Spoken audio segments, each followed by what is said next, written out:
ओम शांति। आज है 20 अगस्त 2022 के साकार मधुर महावाक्य। कल भी बाबा ने पढ़ाई पर अटेंशन दिलाया और आज की मुरली के सार में भी बाबा ने विशेष पढ़ाई पर अटेंशन दिलाते हुए कहा कि तुम्हें इस रूहानी पढ़ाई को कभी भी मिस नहीं करना है। इस पढ़ाई से ही तुम्हें विश्व की बादशाही मिलेंगी और पढ़ाई कभी भी मिस ना हो, उसके लिए बाबा ने कहा कि सदा स्मृति रहे और निश्चय हो कि हमें स्वयं भगवान टीचर के रूप में पढ़ा रहे हैं। निश्चय न होने के कारण पढ़ाई पर ध्यान नहीं देते हैं और पढ़ाई मिस कर देते हैं।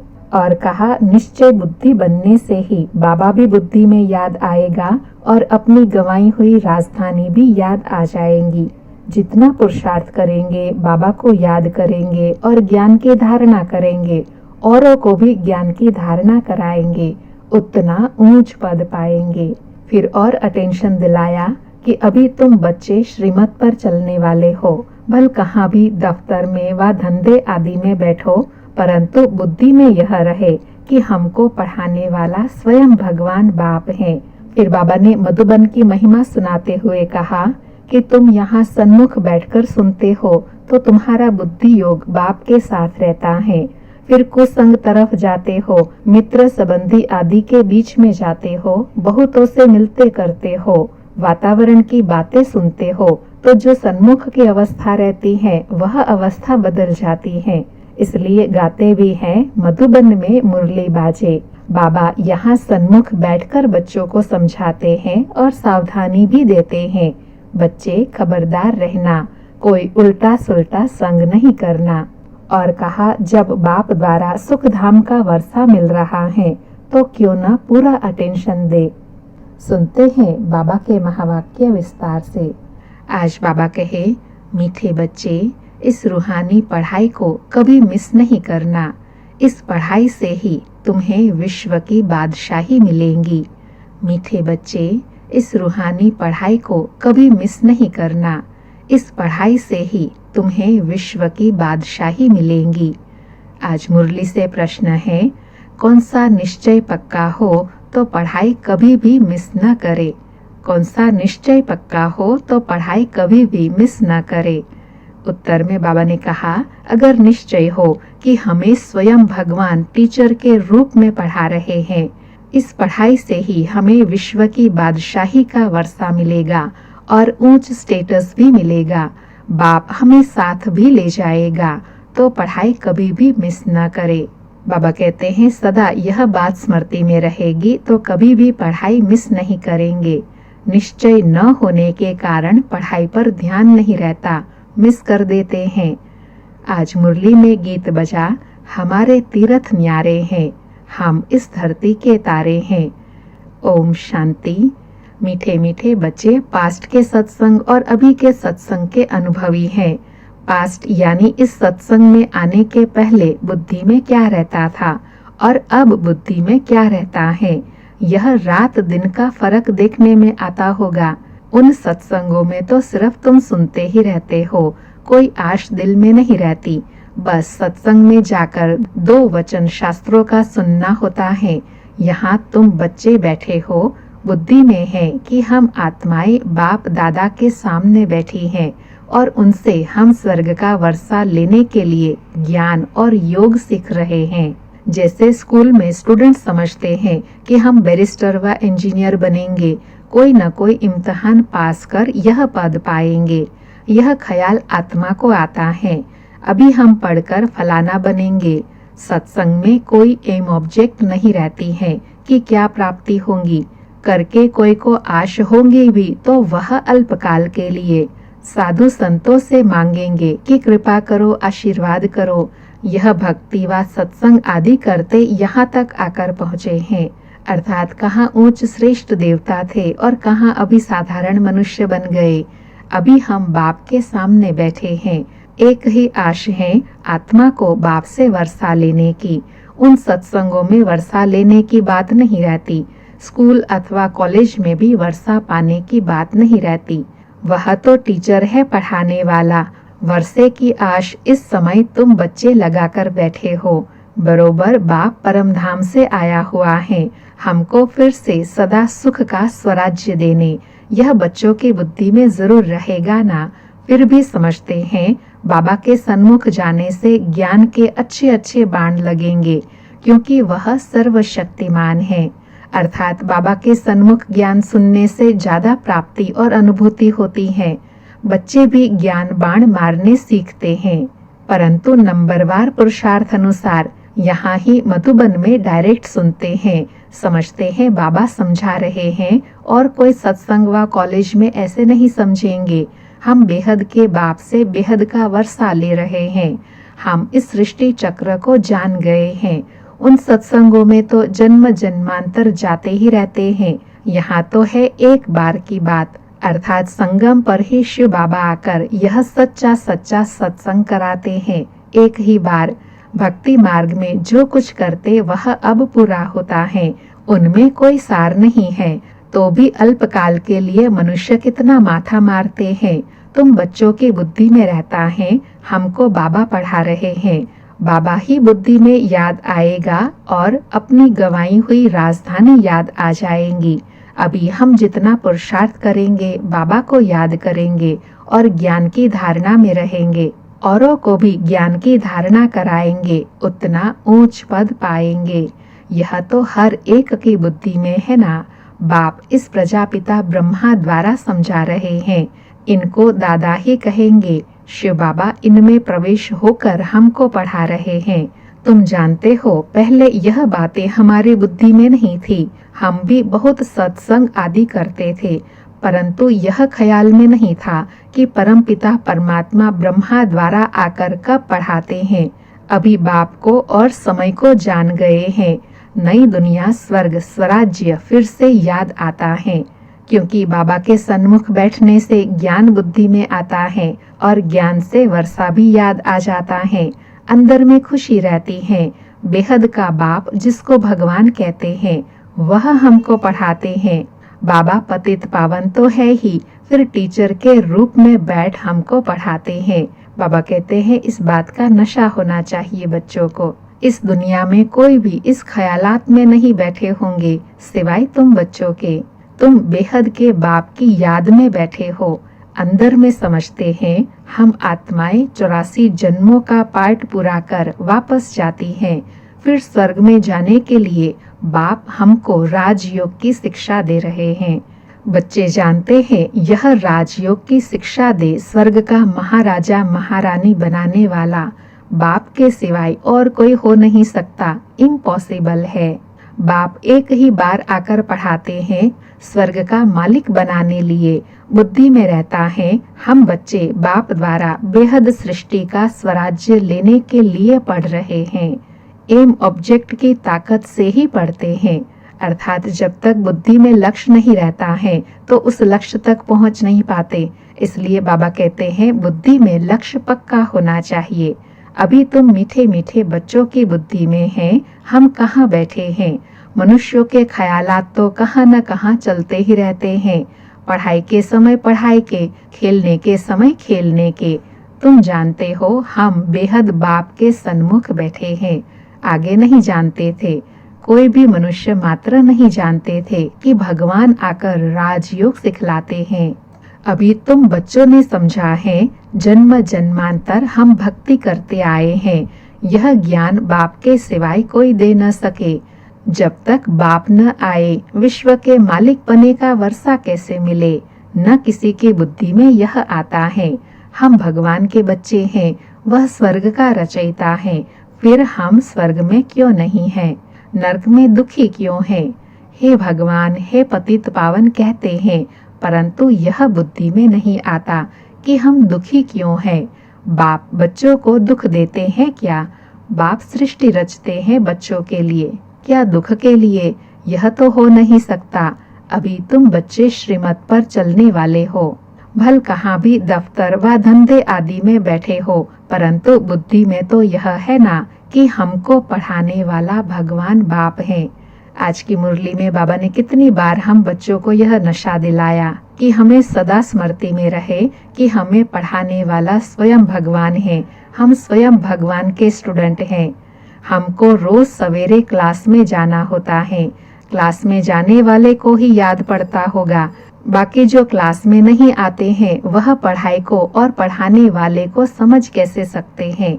यह नई बात है जिसको तुम ही जानते हो। बेहद का बाप जो नई दुनिया रचने वाला है, वह बैठ नई दुनिया के लिए हमारा जीवन हीरे जैसा बनाते हैं। जब से माया का प्रवेश हुआ है, हम कौड़ी जैसा बनते आए हैं। कलाएं कमती होती गई है। माया ऐसे खाती आई है जो हमको कुछ भी नहीं पता पड़ा। अभी बाप ने आकर बच्चों को जगाया है अज्ञान नींद से। वह नींद नहीं, अज्ञान नींद में सोए पड़े थे। ज्ञान तो ज्ञान सागर ही देते हैं और कोई दे नहीं सकते। एक ही हमारा बिलवेड मोस्ट बाप ज्ञान का सागर पतित पावन दे सकते हैं। अब बच्चे जान गए हैं, इस युक्ति से बाप हमको पावन बना रहे हैं। पुकारते भी हैं, हे पतित पावन बाबा आओ, परंतु समझते नहीं है कि कैसे आकर पावन बनाएंगे। सिर्फ पतित पावन कहते रहने से तो पावन नहीं बन जाएंगे। तुम जानते हो इस समय सब पतित भ्रष्टाचारी हैं। जो भ्रष्टाचार से पैदा होते हैं वह कर्तव्य भी ऐसा करेंगे। यह बेहद का बाप बैठ समझाते हैं। तुम यहाँ सन्मुख बैठकर सुनते हो तो तुम्हारी बुद्धि का योग बाप के साथ रहता है। फिर कुसंग तरफ जाते हैं, बहुतों से मिलते रहते हैं, वातावरण सुनते हैं, तो जो सन्मुख की अवस्था रहती है वह अवस्था बदल जाती है। यहाँ तो सन्मुख बैठे हैं, बाबा कहते हैं मधुबन में बाबा से आकर मिलते हैं तो बुद्धि योग बाबा की तरफ ही रहता है, इसलिए स्थिति अच्छी रहती है। बाहर जाने से वातावरण का मनुष्य का प्रभाव पड़ता है तो स्थिति ऊपर नीचे हो जाती है। स्वयं ज्ञान का सागर परम पिता परमात्मा बैठ ज्ञान का बाण मारते हैं, इसलिए मधुबन की महिमा है। गाते भी है ना, मधुबन में मुरली बाजे। मुरली तो बहुत स्थानों पर बजती है, परंतु यहाँ सन्मुख बैठकर समझाते हैं और बच्चों को सावधानी भी देते हैं। बच्चे खबरदार रहना, कोई उल्टा सुल्टा संग नहीं करना। लोग तुमको उल्टी सुल्टी बातें सुनाकर डराई इस पढ़ाई से ही छुड़ा देंगे। संग तारे कुसंग बोरे। यहाँ है सत बाप का संग। तुम प्रतिज्ञा भी करते हो कि हम एक से ही सुनेंगे, एक का ही फरमान मानेंगे। तुम सब का बाप टीचर सतगुरु वो एक ही है। वहाँ तो वह गुरु लोग सिर्फ शास्त्र ही सुनाते रहते हैं, नई बात कोई नहीं। न बाप का परिचय ही दे सकते, न ज्ञान की बातें ही जानते। सब नेति नेति कहते आए, हम रचता और रचना को नहीं जानते। जब बाप आते हैं तब ही समझाते हैं। उन कलयुगी गुरुओं में भी नंबरवार हैं, कोई के तो लाखों फॉलोअर्स हैं। तुम समझते हो हमारा सतगुरु तो एक ही है। मरने आदि की तो बात ही नहीं। यह शरीर तो शिव बाबा का है नहीं, वह तो अशरीरी अमर है। हमारी आत्मा को भी अमर कथा सुनाई अमर बना रहे हैं। अमरपुरी में ले जाते हैं, फिर सुख धाम में भेज देते हैं। निर्वाण धाम है ही अमरपुरी। अभी तुम्हारी बुद्धि में रहता है हम आत्माएं शरीर छोड़कर जाएंगी बाप के पास। फिर जिसने जितना पुरुषार्थ किया होगा उस अनुसार पद पाएंगे। क्लास ट्रांसफर होता है। हमारी पढ़ाई का पद इस मृत्यु लोक में नहीं मिलता है। यह मृत्यु लोक फिर अमर लोक बन जाएगा। अब तुमको स्मृति आई है कि हमने सतयुग त्रेता में 21 जन्म राज्य किया, फिर द्वापर कलयुग में आए। अब यह है हमारा अंतिम जन्म। फिर हम वापस जाएंगे वाया मुक्तिधाम होकर, फिर सुखधाम में आएंगे। बाप बच्चों को कितना रिफ्रेश करते हैं। आत्मा समझते हैं कि हम 84 के चक्र में आते हैं। परमात्मा कहते हैं मैं इस चक्र में नहीं आता हूँ, मुझे इस सृष्टि चक्र का ज्ञान है। यह तुम जानते हो कि पतित पावन बेहद का बाप है, तो वह बेहद को ही पावन करने वाला होगा ना।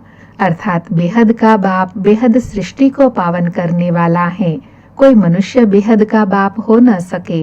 वह बेहद का बाप एक ही शिव बाबा है। तुम जानते हो हम आत्माएं वहाँ की रहने वाली हैं। वहाँ से फिर शरीर में आते हैं। पहले पहले कौन आया पार्ट बजाने, यह तुम जानते हो। हम आत्माएं निराकारी दुनिया से आई है पार्ट बजाने। इस समय तुम बच्चों को नॉलेज मिली है, कैसे नंबरवार हर एक धर्म वाले अपने पार्ट अनुसार आते हैं। इसको अविनाशी ड्रामा कहा जाता है। यह किसी की बुद्धि में नहीं है। हम बेहद के ड्रामा के एक्टर हैं।